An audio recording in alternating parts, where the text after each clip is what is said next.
This podcast contains discussions of violent and disturbing content that may not be suitable for all audiences. Listener discretion is strongly advised. The views and opinions expressed are for informational and entertainment purposes only and do not necessarily reflect those of the podcast's creators, hosts, or affiliated parties. If you or someone you know is in need of support, please reach out to a qualified mental health professional. This week's episode is brought to you by listeners like you, the ones who stay even when the silence feels a little too close and the shadows lean in to listen with you. Thank you for still being here. Coming up in the podcast. The man come in, right? And I have to talk about that scene. The man was like, yo, Dillon! You know what I'm saying? You son of a bitch! You know what I'm saying? And him, shake him hand in a way, their gesture, not necessarily shaking the hand, right? But them couple them fists, like, doing one of those arm wrestling thing, right? And Dillon did here a struggle to keep Dutch from, winning and thing, right? And him say, yo, Dillon, you get soft. Yeah, man, you get soft. Them have you over there push too much pencil and thing. Yeah, man. Yeah, that happened. You're not gonna want to miss this one.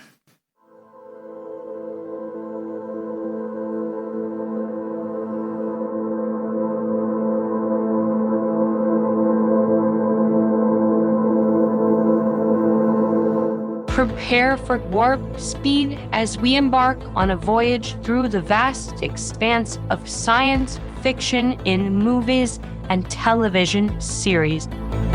From distant planets to alien civilizations, we delve into the heart of the unknown, unraveling the tales that have captivated audiences for generations. Get ready to unlock the secrets of the universe on CodeFlix.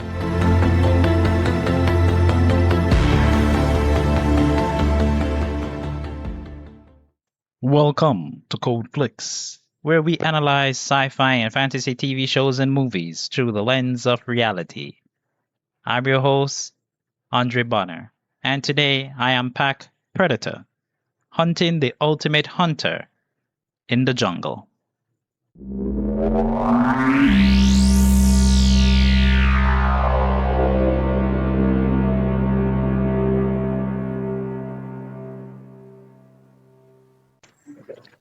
I avoided this film for far too long, but now that I have finally stepped into it, I'm definitely going to do my best to deep dive into what is truly an edge of your seat sci-fi horror classic. Sharing the same wider universe as Alien, Predator is a franchise that deserves to be handled with care and proper respect. And yes, Arnold is absolutely yelling, "Get to the chopper!" What makes this film so effective is that the way the Predator hunts, it doesn't just attack, it stalks, studies, and picks off highly trained soldiers one by one. These are men built for war, yet they quickly realize they are completely outmatched, even when they discover one important truth, that it bleeds. Killing it is another matter entirely. Predator turns the hunter into the hunted, blending action, suspense, and survival into a film that still grips audiences today. This is going to be a deep dive worth taking.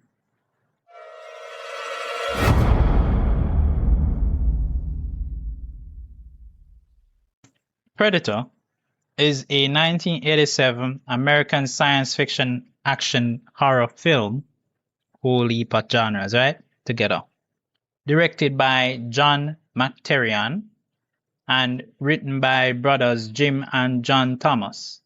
Arnold Schwarzenegger stars as Dutch, the leader of a paramilitary rescue team on a mission to save hostages in a Central American rainforest, who encounters a deadly predator, a skilled and technologically advanced extraterrestrial that stalks and hunts his team down.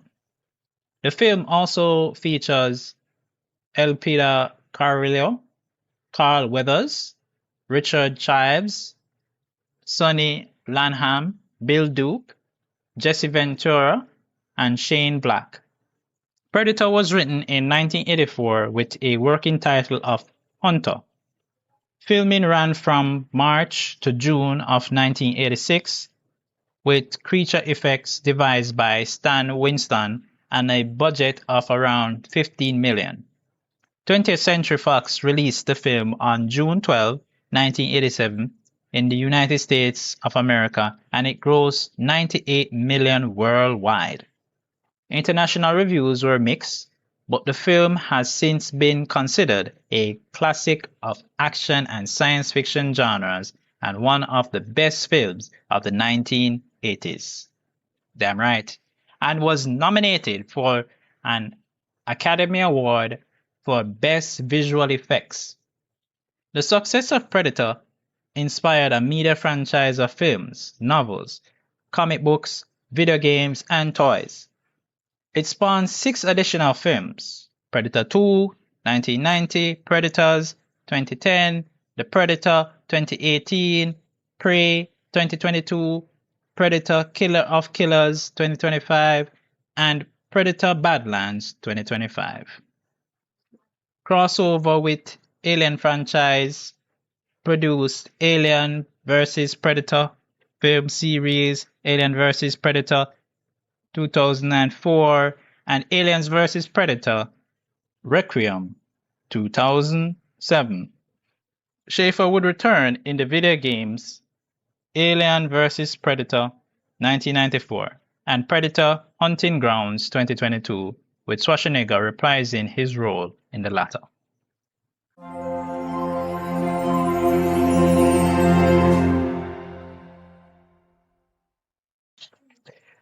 These are my personal insights and interpretations of Predator, including some of my favorite moments, theme, and characters. So, I just have to start off by saying that this movie has been one that has been long in waiting, right? Ever since I started by doing Alien and then later on Aliens, it was always something that I wanted to look at, right?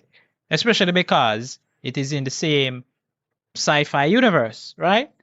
Yeah, and and later on we definitely want to talk about Alien versus Predator, right? AVP, and then we want to talk about the other films that come afterwards. So, anyways, as I mentioned before, Arnold Schwarzenegger is definitely saying, "Get to the chopper," right? In this film, we have a few little tidbits of information coming into our desk at this time. I almost sound like I'm doing the news, but yeah, this is almost like news most time, right? So it's clear and present that we have predators among us, right? In this day and age, right? In this reality I'm talking about, right? In the one that we live in. And they are not so much the ugly ones, right, that we see in this film, right? Like what we see in this film and other films and so on. But they are creatures of habit, right? And we seem to be uncovering more and more of them.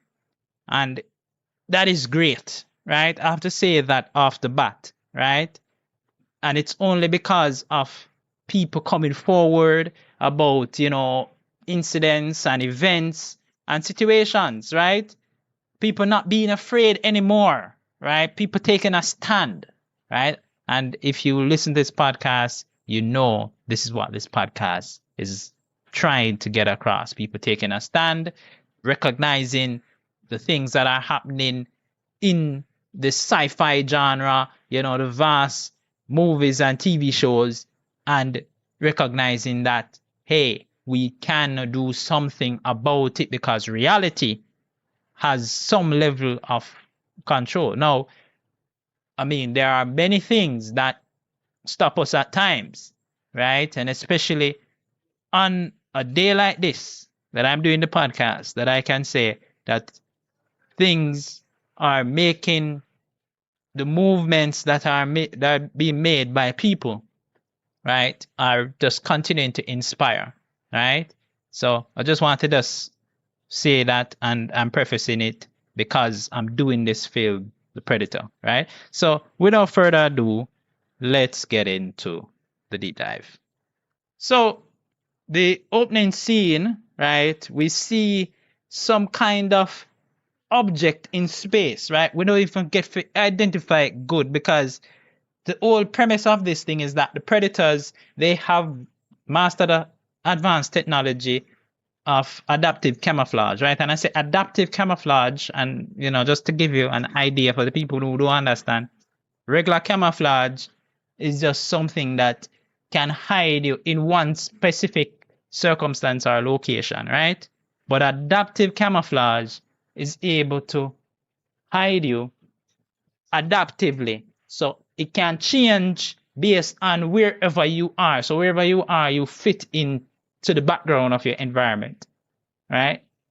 Now that we have that clear, back to the deep dive. So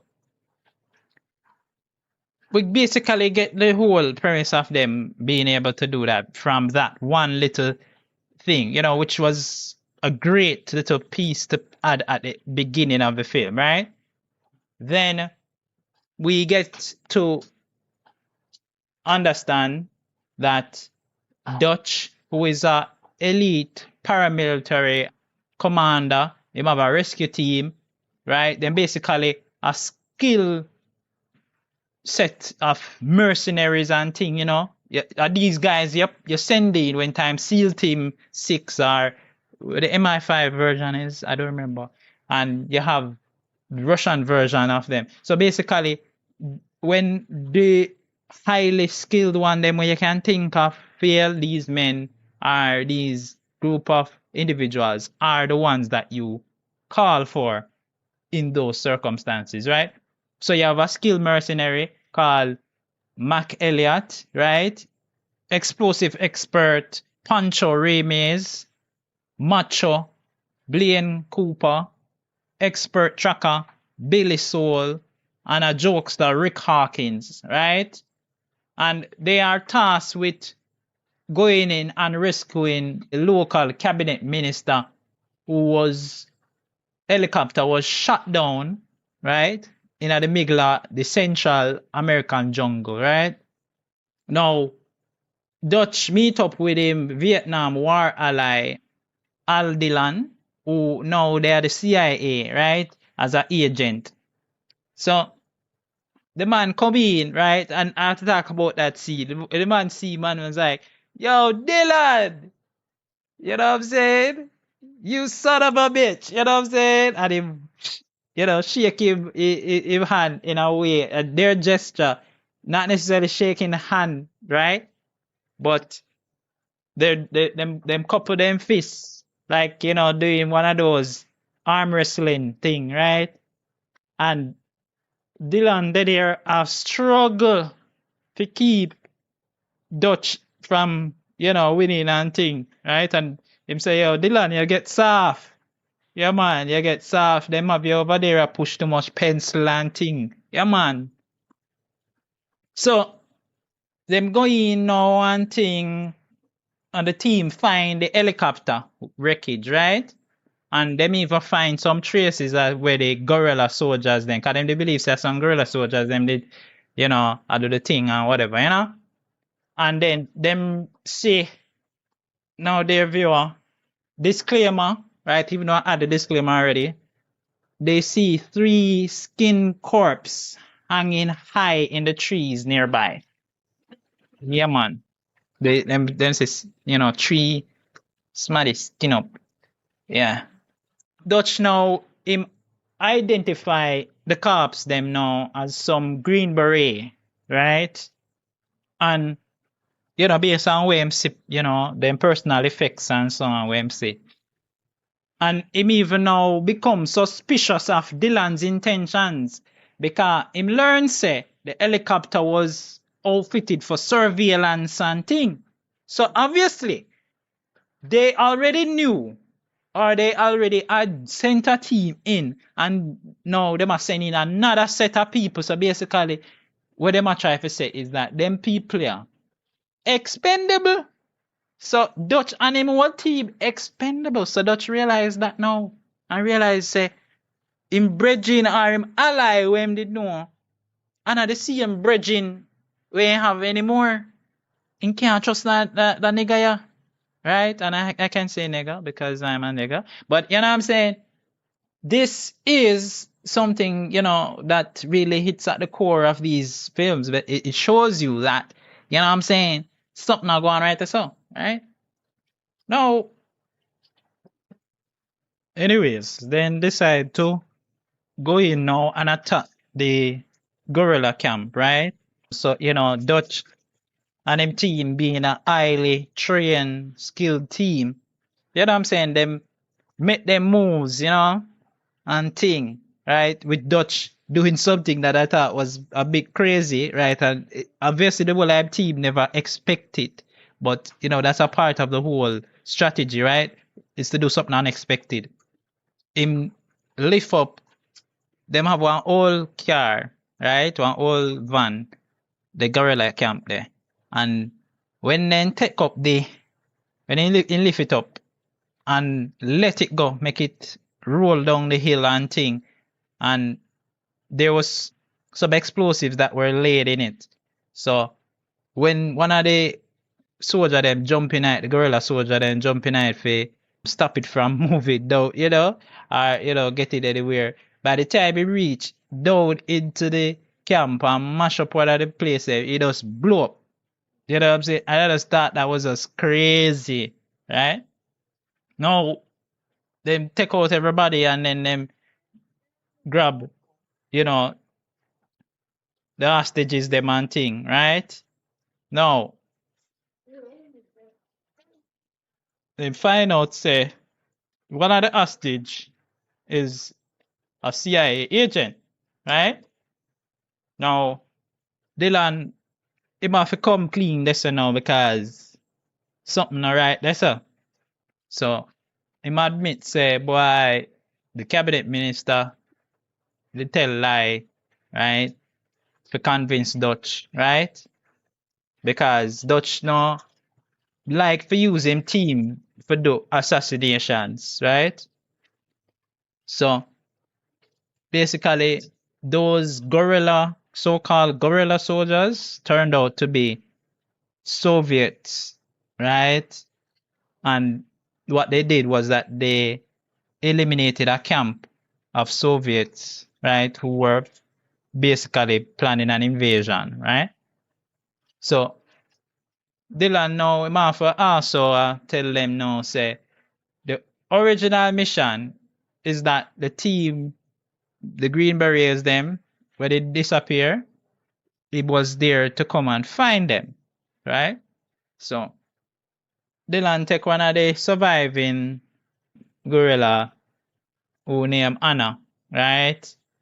She's a prisoner now and thing, for carry them back. So they decide now to head back to the extraction point, right? And I'm kind of slowing down a little bit because at this point, this is where the creature that we now know as the predator has been stalking them, right? Them not know, you know what I'm saying? The team not know nothing about this. And it has remained invisible using its adaptive camouflage or its cloaking device, right? And it used some thermal imaging vision to see their body heat to track them. Now, Billy, being this, that character, they play him as some kind of spiritual kind of character because him kind of in tune with what's going on, and him is almost like him have a sixth sense about, you know, tracking. He's good at tracking and all of those things. You know, I don't know, most of you might know about the Indians, them, right? The American Indians, them, and how them always portray them in films. So that's almost the way they're portraying him here. Like, him have that sense, to sense a presence of something, right? And to him, normally, him can hunt any man, right? But in this circumstance, what he is sensing the presence of is not human. It's inhuman to him, and it frightens him to a point where them, you know, team, you know, try to ask him what's happening, Billy, you know, and Billy's like, you know, him can't explain really, right? Now, Anna, of course, being a prisoner, you know, you don't really want to stay too long, especially when you know what the jungle holds, that the jungle is dangerous. Try to flee, right? When the team get distracted a bit, right? There's this one moment that before all of that, where one of the members of the team, right? The tall black dude, right? Very silent, right? But he's very deadly. He tell Dillon to turn around, right? And Dillon be very suspicious of why he tell him to turn around, because he did warn him off earlier, you know. He did tell him, say, yo, you know what I'm saying? Yeah, move too squirrely. You're going to get the whole of we killed. I'm going to like that, you know? Him warn him off. So when he tell him to turn around, of course he's suspicious. But apparently he was trying to not make him jumpy about one scorpion that was on his shoulder, right? And he basically stabbed the scorpion with the knife. Of course, the scorpion was on his shoulder, so he could have, if he wanted, killed Dillon right then and there, but he didn't. So, catching up back to where the predator is now. The predator, it came upon the dead spider, right? And on the dead scorpion, I mean, right? And, you know, it looks at it like, okay, so, you know, can do them thing here, alright? You know, Funa turn now to be the spider, the scorpion. I don't know why I keep saying spider. So, after Anna flee when time them get distracted, Hawkins catch up to her, but when Hawkins catch up to her now, out of nowhere, the predator just come in and just take him out, right? Right in front of her, right? But she, of course, it is in camouflage, right? Adaptive camouflage. And so she doesn't see that. She just only sees some movement and hears something and don't know what it is. And that scares the daylights out of her, of course. You know what I'm saying? And I get spared, right? And I guess basically it is only hunting what can fight back, basically, in this case, right? So the team now, increasingly agitated, a search for Hawkins' body now, right? Now, the predator take out Blaine, right? Mac now him catch a glimpse of the predator in a cloak form, and because him enraged by the fact that Blaine just dead, him just turn on him machine gun and start blaze it across the jungle. And I'm saying, and at that time, they don't realize it yet, but he wound the predator. Yeah, the predator get wounded, right? It is later on that we discover that him get wounded because the blood of the predator is like a lime green, and of course, the blood is camouflaged or invisible, so it is visible when it pouring out on the trees and all of that. So it is the prisoner Anna who discovers the blood, right? But she don't say nothing to them, She just Cause Dillon come up right when time she discover it and tell her say let's move, and she never say nothing to him, or him never notice say she saw something, right? Now nightfall now and thing, and the team set up for camp for the night, and them ensure say them do them little setting up of some booby trappings and thing around the whole of the area where them are go there, the perimeter and thing, right? And them are hunker down for the night and thing, everybody ready now and thing. But out of nowhere, this wild boar just enter the trap, trigger a trap, boom, and spring, the trap and thing. And when they realize it is the predator that use that, because they have Blaine dead body, they have him dead body and thing, and they use that confusion now to take the body out of the camp, right? Because the boar is able to trigger the trap and they are focused on the boar, right? And thing. And the rest of guys, them a laugh off at Mac because he stab up the boar, because it dark, so he was surprised, but he make sure say he kill it, and he say, yeah man, me get it. And when they look, they say, boy, our pig you get it, brother, our boar you get it, brother, you stab up the boar. Everybody laugh off him, you know what I'm saying? So the following day now, right, Dutch him start to deduce now, so that the predator has start them from the treetops, right? Based on how it has been attacking and the angles where it take for shoot and all of that. So Dutch release Anna, right? Because him need her to work with them for survive, rather than for lug round a prison and would don't want to be with them, You give the person a choice and say, hey, listen, you can either take your chances on your own, or you can work with me and you will be able to survive. So she tell them about some local folk tales of a monster that kill men and how it. We'll be right back after these messages. This podcast isn't backed by corporations. No sponsors, no rescue team coming. Just instinct, grit, and the mission to survive. Every listen means you made it through the jungle. Every follow proves you're still in the hunt. And when you share it with a friend or colleague, you're calling in backup from the extraction point. If this episode got you post up, if it made you lock in and stay sharp, then don't go quiet now. Spread the signal. Stay alert. Trust no movement in the trees. Because out here, only the engaged survive.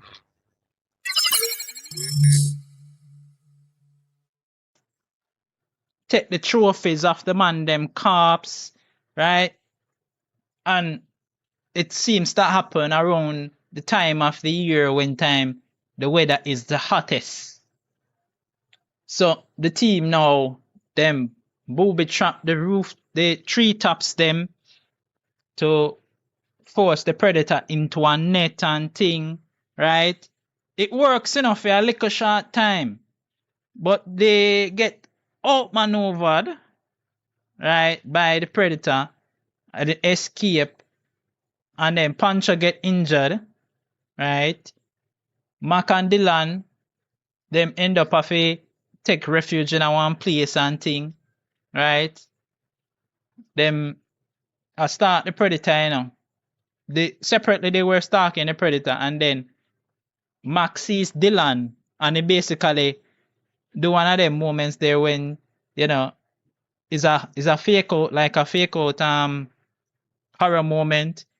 Him cup him mouth and grab him from behind, so him never know what what did attack him, but it was Mac, and Mac just grab him and him show him up in the treetops where there is something moving, and him say, there it is, right? It's still not adaptive camouflage, but you can see movements, and so you can know that there's a presence there, right? Something is there.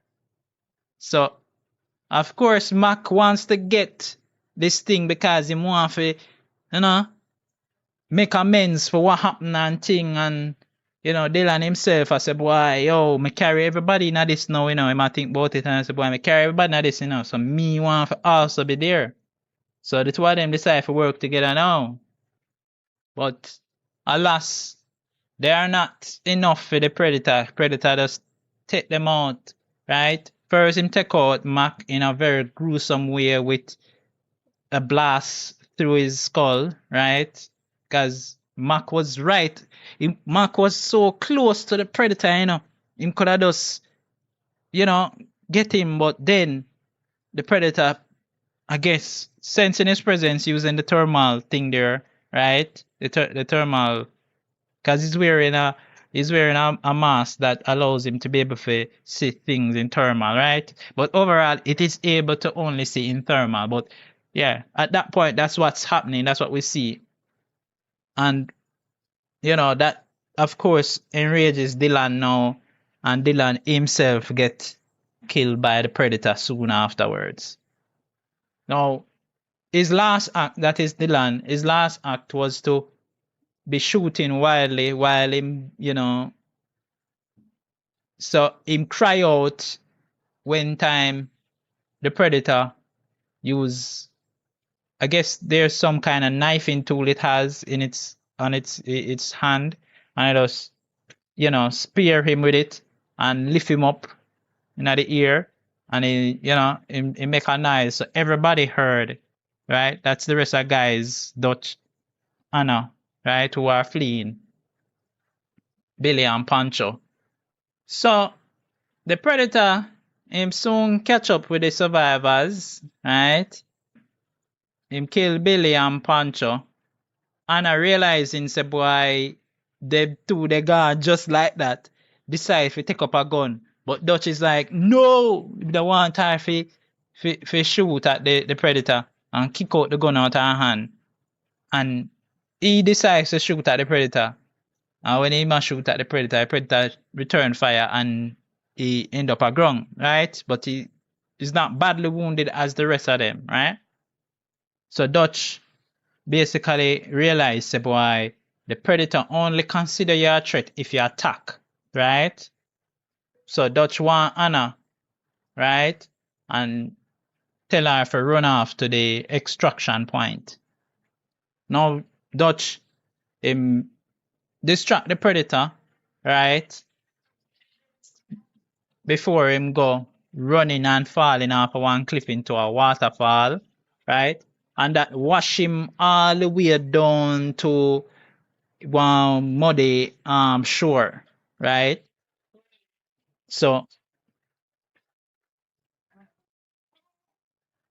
of course the Predator still pursue the Dutch, But this is one of them Ex Machina moments, right? I know I did Ex Machina recently, but yeah. This is one of those Deus Ex Machina moments in films where make you say, you got to be kidding me. Right?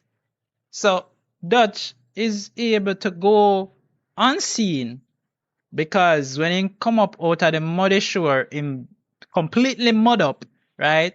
And Dillon is in the way him pose up against the tree them, basically the roots of some trees at the shoreline.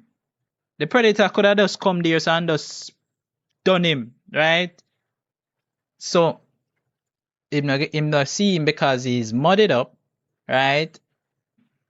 And him leave now for collect the skulls them of the others them as trophies, right? And we see that through Dutch's perspective because Dutch realize at that point say it don't see him, and it might be because he's all mudded up, right? He's covered in mud, right? It's a special kind of mud. It's magical, trust me, right? Trust me, bro. All right. Anyways, so the Predator we see upon the treetops them as he takes one of the bodies and he wrenches from the spinal cord, the bottom of the spine, right? Those who do biology know when I talk about pull that right out to the skull. So the skull and the spine are attached together, right? I did say that this has a disclaimer on it, didn't I? Yeah. And pull that out and lifts it in the air and makes a noise that you know that sounds like some triumphant chant or, yeah, whatever that is. Yeah. So Dutch realized, boy, him a go use this mud to stay invisible, right?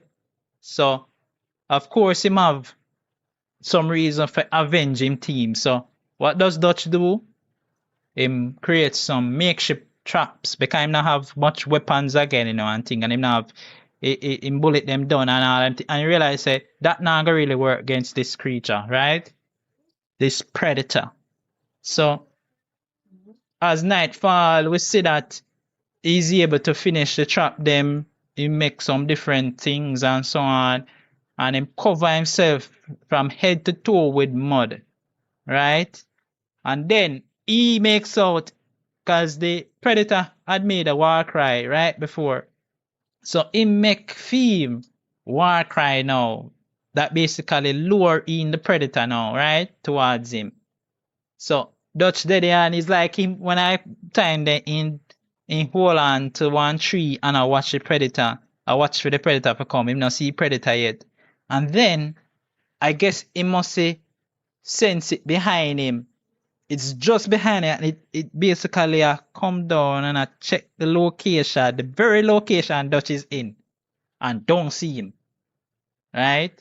And you can almost see that look of relief in Dutch's face, right? So the whole of this goes on silently, because there's not really any talking, no change of conversation going on here. So, of course, Dutch confirm everything right as so now and things. So, I feel good about that. He's able to wound the predator to a point and also disable the tracking, the cloaking device, I should say, right? So, in the end, I use that to his advantage now because I can see the predator and he might attack it and thing. But the predator is much stronger than he is, right? So when he lays some hands on the predator just turn around back on him like, what you do, bossy? What you try for do? You ain't even do nothing. Right? And this is, just happening, him using bow and arrow and all these things, right? Him end up going on one tree and thing, on tree limb and thing, and him make a mistake, I guess, and end up falling into the river. And of course, what does that do? That washes off the mud, right? And that makes him visible now to the stalking predator, right? And of course, him have Dutch basically on the ground. The predator recognizing say you are the first of your kind when me a stalk when don't really. I'm just thinking what it's probably thinking, right? First one we actually can match me in a battle to a level, right? So he remove its weapon, remove its mask, and that's where we see this monstrous visage, right? This ugly, ugly face, right? And him face him, right? And basically proceeds to do hand-to-hand combat. And that's what I was saying, referencing earlier, that Dutch can't lay a hand on that thing where heavy enough to knock it down. Because it just like, look at him like, hey, and it almost makes a sound as almost as if it is taunting him, right? So Dutch realized, boy, since we can't go hand to hand with it, right? might as well me use the trap when me did set up, right? So him try to goad it into one area where Spite it did there and thing where the trap supposed to be. But the predator recognize immediately. That means it's very intelligent, right? Say, yeah, try to trick me. So it go around where it suspects that him don't have any control over anything. However, Dutch figure out another way to trap it, right? And he release one counterweight. Mash it down with one tree log. Boom. On the ground. It crush the predator. Right? For a moment, you know, them always love to do those dramatic pauses in these movies. For a moment, you're like, yo, Dutch, just hightail it out there, just run. Because you don't know, you can't kill this thing, right? But then we see Dutch looking at it, right? Him take up one stone, ready for crush it with a stone. But then him let go the stone because what? He realize, say, yo, this is the end of the predator, right? Predator, reign of terror has come to an end there. The predator, realizing how mortally wounded it is and unable to move or anything, lift up him wrist-mounted device, and we see it typing in some codes. At that moment, I'm wondering to myself if, and this is the first time I would be watching the film, right? I was wondering to myself if it was trying to communicate to him now and telling him something about it or something like that. But nah, it turns on a self-destruct, right, to kill him and Dutch, right? And we recognize it even more because we see the symbols them moving in a particular sequence as if it is counting down. And Dutch realizes that. And so in runway, and as if a runway, we can hear the predator making that same kind of laughter as one of the teammates them. It a mimic him the way how that teammate was laughing and thing. And as Dutch flee, we just see one boom, big explosion in the area, right? So we cut to the rescue helicopter. We have Anna in it and thing, and the pilot and guys them in it looking down and seeing this mushroom cloud. So we can see it's some kind of atomic weapon, atomic bomb or something, you know, exploding with mushroom cloud, right? So may I say, of course, Dutch not survived that. Dutch just died and thing. Only for say, when the dawn break now, the extraction helicopter arrive to the location, to our location, and we see an exhausted and traumatized Dutch in the helicopter fly away. I'm like, you guys must be kidding me. That's exactly what I thought. Yeah. So as it goes away, you know, the helicopter flying away in the air, we hear the theme song playing again, so we know the show done. And I'm like, really? The show done? Does this mean something else is going on? Cause we see the jungle, you know.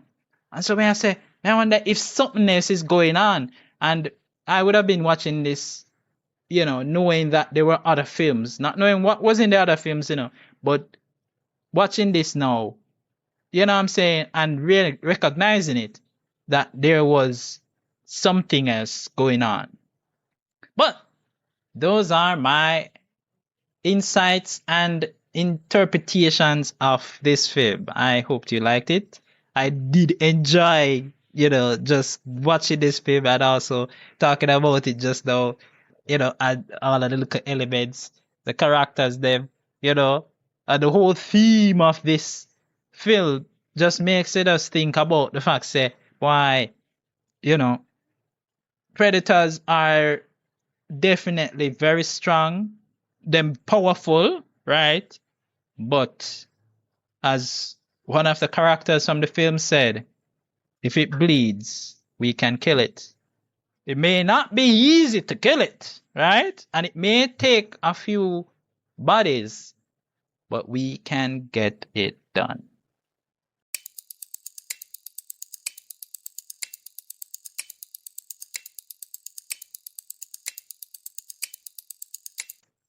These are my theories about unresolved mysteries and some plot points.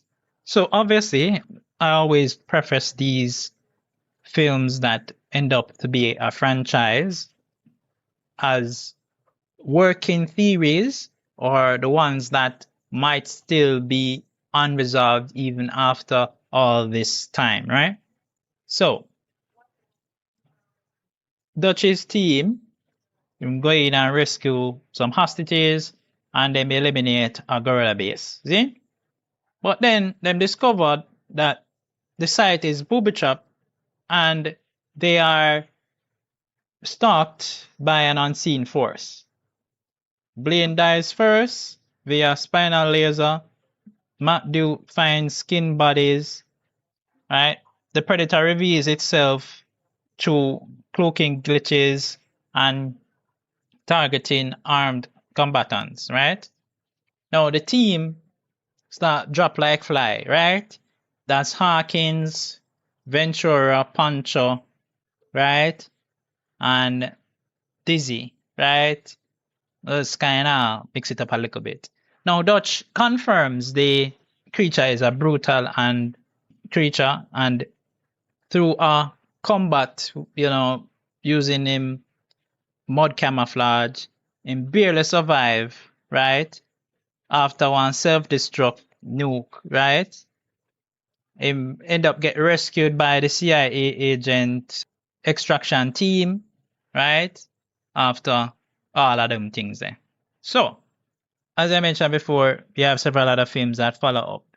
But here are some theories on unresolved mysteries, nonetheless. Predator's hunting code. Now, we notice the predator, it spears unarmed and unthreatening humans, right? Anna, as an example, right? So it have some kind of honor-bound sporting about it, right? Almost like a rules of engagement, It only kills a worthy prey, right? And that's probably why it decided to use the jungle as its area of, work.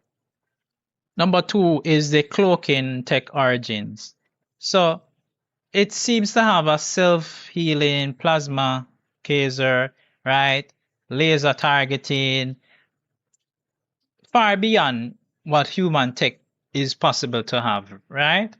So it seems to be that it's some kind of ancient galactic hunter who has been visiting Earth for millennia, right? Based on the stories that we hear, right?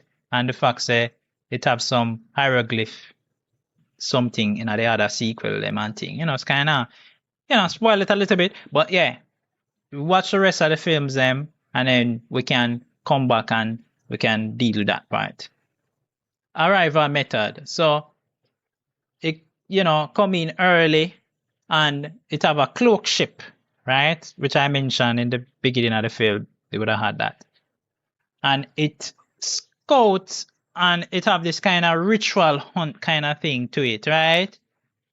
So the sequel then would have revealed that there are some clan hunting and thing and, some larger invasion potential there too as well, So at this point, we don't really know much about what the reasons are, Now, Dutch survival. Now, this is something that lingers on my mind, How is it that this man was able to even survive outrunning a nuclear blast, Remember, we don't even know how long the Predator set that thing. Let's say it set it for 30 seconds, right? For the sake of argument. It set it for 30 seconds and it would explode. Because there's no way it's going to set it for any longer for allow you to be able to get a good distance away, right?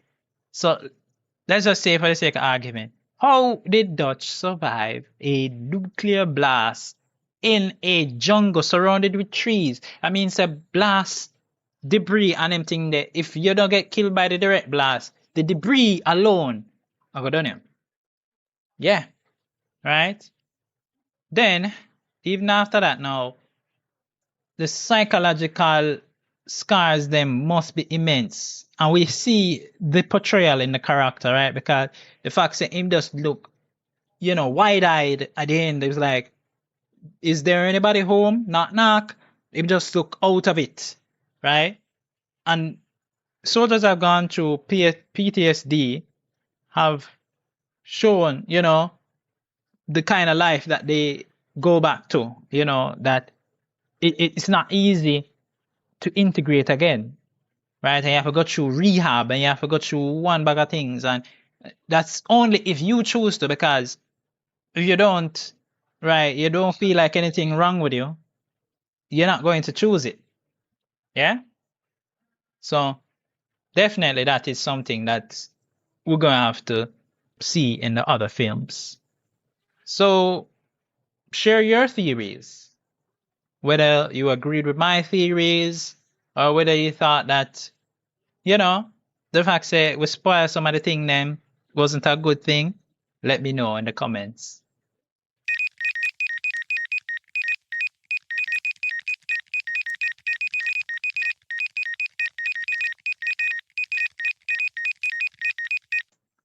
In this episode, we looked at Predator.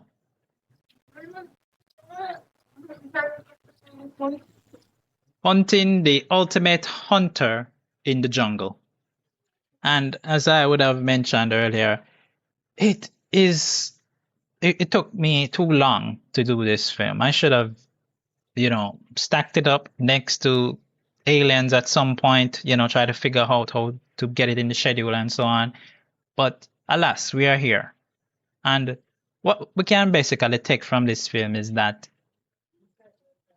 the hunter, the predator, was up against a force that was not strong enough to take it down solely, right? It had had to level the playing field somewhat, right? The predator came in with its advanced technology, its cloaking device, being able to hide itself, keep itself unseen, and using that to its advantage, as a tactical advantage. And that made it a far superior force and made it, so easy for it to be able to take out its prey. But then its prey figuring out, after some sacrifice, losing teammates and all of that, was able to figure out how to get at it. It's a reminder to us all that the race might long, but at the end, there's possibility to get things on our side, right? That's the hope that we all have, that we'll be able to outwit our opponents. We'll be able to flip the tables, turn it, whatever terminology you wish, and be able to successfully conquer and be able to level the playing field. You know what I'm saying?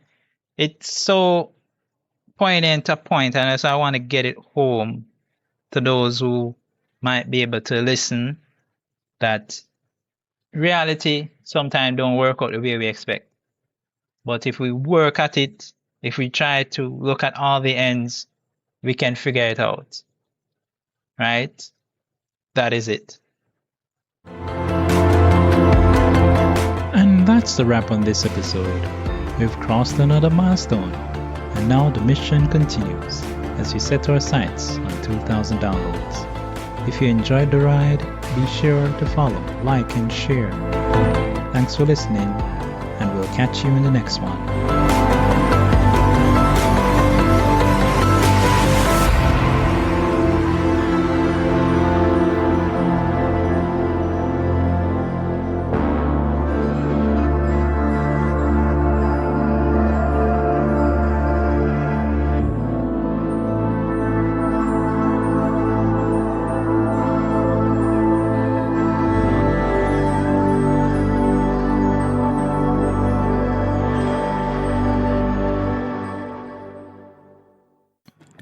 This content is CAN credentialed, which means you can report instances of harassment, abuse, or other harm on their hotline at 617-249-4255 or on their website at creatoraccountabilitynetwork.org.